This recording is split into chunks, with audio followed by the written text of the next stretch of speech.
साईराम, श्रद्धा आणि सबुरी हे दोन कानमंत्र घेऊनच जीवनामध्ये आपण सर्वजणच बाबांची एक वेगळ्या पद्धतीने आस्था बघून काम करतो आहे. माझ्यासारख्या कार्यकर्ता तर 1998-99 सालीपासून माझ्या वडिलांपासून या संपूर्ण परिसरामध्ये यायला मिळालं. मला वाटते कदाचित त्याही खूप अगोदरपासून मला आठवते की साईबाबांची पूजा करत असताना ते सबका मालिक एक ही जी भूमिका जी होती ती त्यांनी मनोमन पार न करण्याचं काम केलेलं आहे. कालांतरानंतर अनेक देवदेवता आणि यांची आराधना तर आपण करतो, परंतु माणसाच्या रूपामध्ये एक सदविचार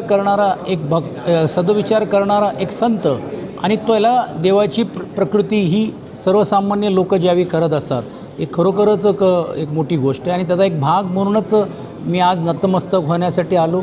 मला महाराष्ट्र विधान परिषदेचा उपसभापती पद मिळाल्यानंतर ही माझी पहिलीच भेट आहे.